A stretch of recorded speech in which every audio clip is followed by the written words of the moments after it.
Ils ne peuvent rien faire sans notre consentement et aussi sans tout nous montrer. Quand tu as acheté ton ordinateur, quand tu as acheté ton téléphone, déjà rien que pour l'installer, il y avait une question qui t'a été posée, à savoir que tu dois accepter les conditions générales et on te demande d'attester que tu les as lues et acceptées. Je t'invite, une fois dans ta vie, à lire ne serait-ce qu'une page de ces conditions et tu verras que tout, absolument tout, est marqué de la façon dont tes données personnelles, justement, vont être utilisées, de quelle façon ta vie va être espionnée, il ne s'en cache même pas.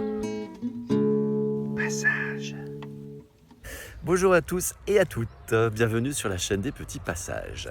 Aujourd'hui j'ai envie de vous parler de tout ce qui concerne la vie privée, la confidentialité, les données personnelles. C'est des mots qu'on entend, mais finalement moi j'ai envie d'aller un petit peu voir derrière ces mots qu'est-ce que ça veut dire exactement, parce que peut-être que pour beaucoup d'entre vous c'est pas forcément clair.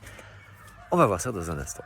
Et je vous rappelle également la nouvelle tournée de la conférence atelier Retrouver liberté, autonomie et souveraineté qui se passera près de chez toi puisque je le fais en fonction des demandes et donc je t'invite à me contacter. Je te mets toutes les informations en description. Pour bénéficier de l'ensemble de mon message, restez bien jusqu'à la fin de la vidéo et si elle vous aura semblé pertinente, merci de la partager, de la commenter et de vous abonner à la chaîne. Semons des graines ensemble. Passage. Alors, en fait, quand on parle de données personnelles, ça peut être il y a le nom, le prénom, la date de naissance, l'adresse, des choses comme ça. Mais en fait, ça va au-delà, parce qu'en anglais, données, c'est data, et c'est également en fait tout ce qui concerne le numérique, les données numériques. Et donc là, en fait, ça veut dire tout ce qui est rattaché à l'utilisation que tu peux faire de ton ordinateur, de ton téléphone portable, de tous les outils numériques. Maintenant, on peut même inclure les objets connectés. C'est pour ça que tu vois dans les applications que tu utilises les cookies. Parce que les cookies, en fait, ce sont des petits programmes qui servent à analyser ta façon d'utiliser Internet, tes habitudes d'achat, tes habitudes de navigation, les sites où tu vas, etc., etc. C'est souvent mis en avant, ces cookies, pour faciliter ton expérience utilisateur. En fait, c'est des mots, c'est de la novlangue, en fait. C'est des mots qui sont utilisés pour que tu aies l'impression que c'est pour ton bien. Mais en fait, quand on dit augmenter l'expérience utilisateur, c'est en fait pour mieux te surveiller. Et l'argument, c'est pour t'offrir des contenus publicitaires adaptés, ciblés.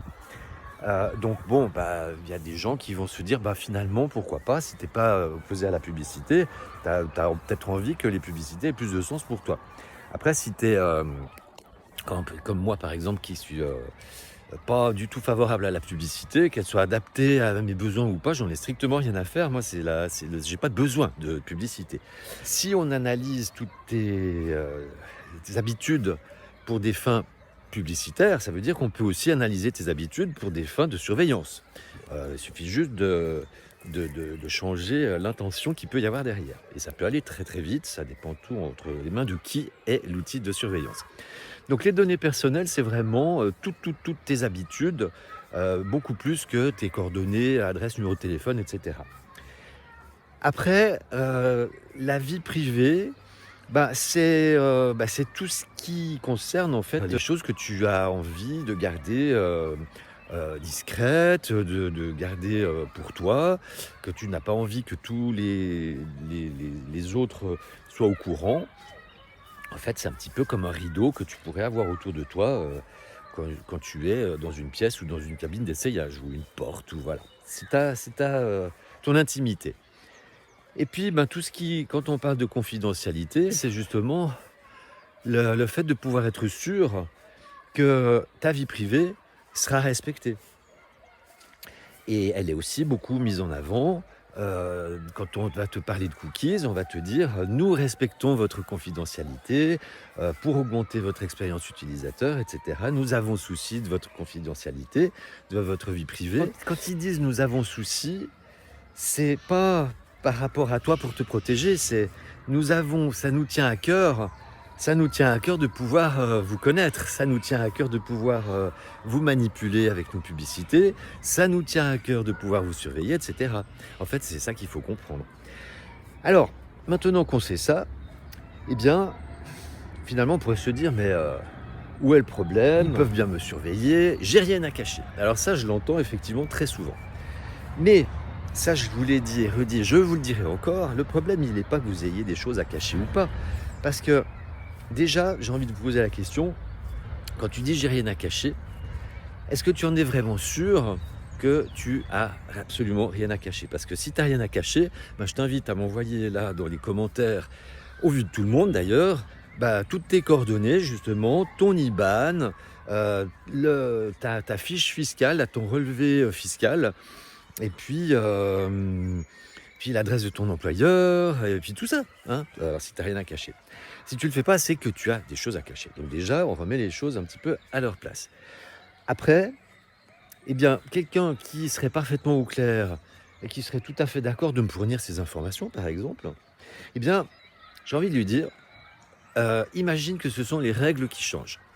Parce que, souviens-toi, pendant le Corona Circus, d'un jour à l'autre, d'une minute à l'autre, on était devenu hors la loi, tout simplement en étant dehors de chez soi. On était hors la loi si on ne portait pas de muselière.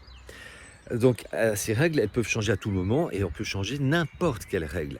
Donc ça, c'est vraiment très important à prendre en compte. Par contre, une fois que tu as laissé la porte ouverte de ta vie privée, eh bien, ce sera très difficile de la refermer. Parce qu'en fait, il y aura trop d'outils qui auront été mis en place pour que tu puisses reverrouiller tout ça. Ça passe aussi par une dépendance à ces outils, c'est-à-dire qu'à un moment donné, tu ne pourras tout simplement plus t'en passer, et puis avec l'argument à chaque fois, le moyen de l'argent. Hein. Forcément, c'est par là que le système nous tient. Et qu'est-ce qui se passe aussi avec les outils numériques? C'est que nos fameuses données sont croisées. C'est-à-dire qu'on ne se rend pas compte derrière notre écran tout ce qui peut se passer. Parce que si on a une maquette de face à nous, on peut visualiser les choses. Mais quand c'est derrière un écran, on ne peut pas le visualiser. Mais ce qui se passe, c'est qu'en fait, avec justement tous ces cookies, tous ces algorithmes, eh bien, toutes les données sont croisées, sont potentialisées, et ce qui fait que, en fait, il est tout à fait possible pour des outils XY de nous connaître mieux que nous ne nous connaissons nous-mêmes. Et ça, c'est une des 10 techniques de manipulation énumérées par Noam Chomsky que je vous invite à aller voir et à apprendre par cœur d'ailleurs, parce que avec cette grille de lecture du monde dans lequel on vit, eh bien, tu te rendras compte que tout, absolument tout, prend du sens. Et que tu te rends compte aussi pourquoi les choses se font de cette façon. C'est là que j'attire votre attention, c'est justement par rapport au fait que les données sont croisées. Et en fait, elles le sont parce que nous donnons notre consentement à chaque fois. Et ça, c'est aussi un des piliers de la chaîne, c'est le consentement. Ils ne peuvent rien faire sans notre consentement et aussi sans tout nous montrer. Et c'est pour ça que je te rappelle, parce que tu l'as sûrement oublié, que quand tu as acheté ton ordinateur, quand tu as acheté ton téléphone, déjà rien que pour l'installer, il y avait une question qui t'a été posée, à savoir que tu dois accepter les conditions générales et on te demande d'attester que tu les as lues et acceptées. Et toi, qu'est-ce que tu as fait? Puisque tu voulais utiliser ton téléphone et ton ordinateur, eh bien tu as cliqué, tu as coché la petite case et tu as cliqué sur OK. Ça fait 2 consentements. Mais par contre, tu ne les as pas lues, ces conditions générales. Mais je t'invite, une fois dans ta vie, à lire ne serait-ce qu'une page de ces conditions, et tu verras que tout, absolument tout, est marqué de la façon dont tes données personnelles, justement, vont être utilisées, de quelle façon ta vie va être espionnée, il ne s'en cache même pas. Et si tu doutes de ce que je dis, eh bien pose-toi la question, pourquoi ces entreprises payent des dizaines de milliers d'euros ou de dollars des avocats, des juristes, pour éditer ces conditions générales, qui sont dans un langage purement juridique, qui n'est pas forcément compréhensible par le commun des mortels, mais c'est pas grave, parce que eux, en fait, ils ont rédigé le texte qui est très bien verrouillé, qui est très bien adapté et défendable devant des juges. Et ils savent que toi, tu vas l'accepter. Et donc, en fait, ils sont couverts puisque tu as donné ta signature. Parce qu'une case à cocher plus OK, ça équivaut à une signature manuscrite sur un bon vieux contrat en papier, derrière lequel il y a également toujours des conditions générales que nous attestons avoir lues et approuvées. On doit toujours marquer lu et approuvé, alors qu'en fait, on ne les a pas lues. Ou alors en diagonale ou très peu. Donc, tout ça fait que, eh bien, au final, tu peux venir te plaindre qu'ils nous surveillent que patin et que couffin, mais en fait, ils ne font que en fonction du pouvoir que nous leur donnons. Et donc, une fois de plus, je t'attire ton attention sur l'importance du consentement.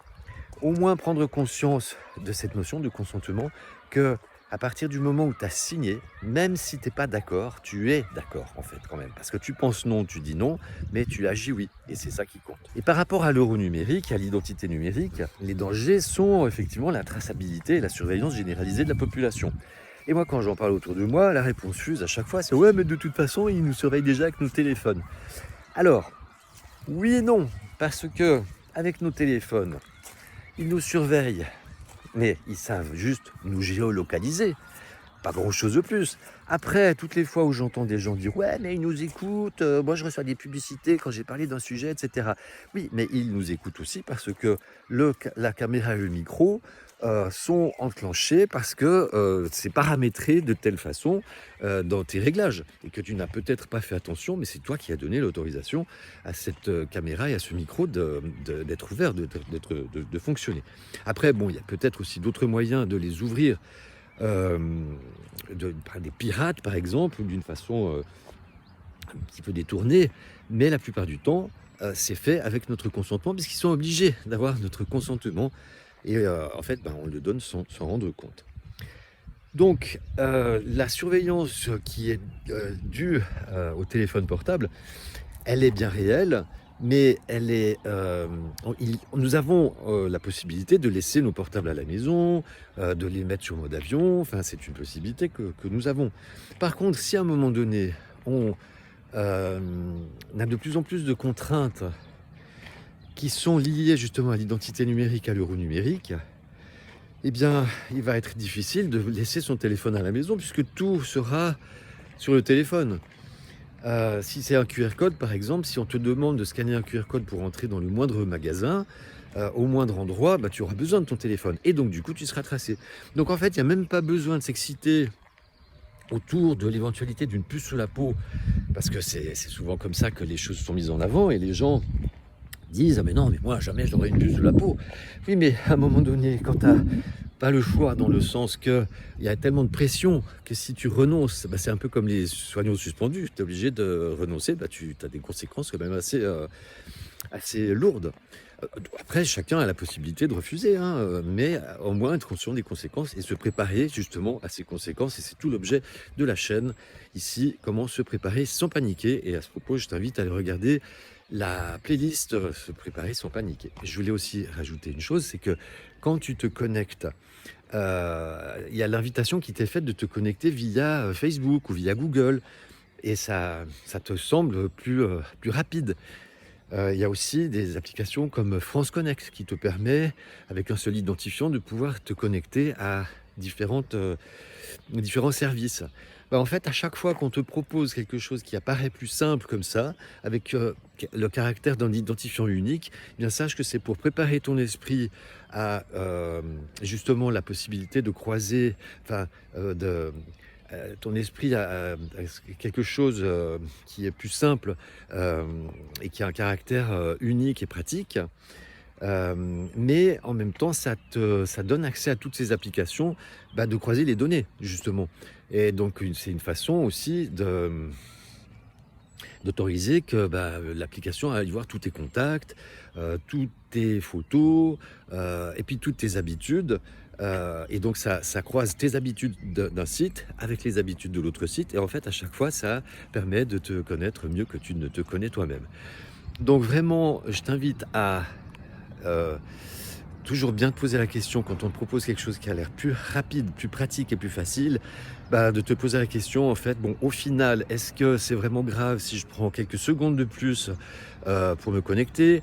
Est-ce que par exemple, on t'a poussé au sans contact? Est-ce que c'est vraiment beaucoup plus compliqué et plus long de faire ton code, d'insérer la carte et de faire ton code? Enfin voilà, quand tu regardes, c'est pas, c'est juste qu'on a été poussé à croire que c'était indispensable, mais en fait ça ne l'est pas. Et puis ma mère disait, dans la vie, il faut savoir ce qu'on veut. Donc à force de vouloir toujours du plus rapide et du plus pratique, bah, on est en train de scier la branche sur laquelle nous sommes assis. Donc, ce qui se passe, c'est que oui, le téléphone nous surveille, mais pour l'instant c'est très limité. Mais que le problème, en fait, il n'est pas qu'il nous surveille déjà ou pas. C'est que l'euro numérique et l'identité numérique vont 18 millions de fois au-delà de cette surveillance et que c'est surtout ça qu'il faut prendre en considération. Et c'est qu'en fait, nos esprits sont préparés par petites touches à toutes ces technologies, à toutes ces contraintes et on ne se rend pas compte de la finalité parce que justement, on ne voit pas derrière nos écrans ce qui se passe. On n'a pas la vue d'ensemble telle on verrait une maquette. Et donc, en fait, bah, ça nous déresponsabilise complètement. Je vous rappelle également la conférence atelier Retrouver liberté, autonomie et souveraineté, dans laquelle, précisément, eh bien, nous explorerons ensemble des pistes d'action, comment trouver des alternatives à ce monde de malade qui voudrait nous être imposé, avec des pistes de réflexion, comment comprendre le monde, justement, et puis comment on est arrivé à cette situation de 2025, et puis se comprendre soi aussi. Voilà. Merci de votre attention. Si cette vidéo vous a semblé pertinente, merci de la partager au plus grand nombre, de mettre des j'aime, des commentaires et de vous abonner à la chaîne. À tout bientôt. Prenez soin de vous. Je vous aime.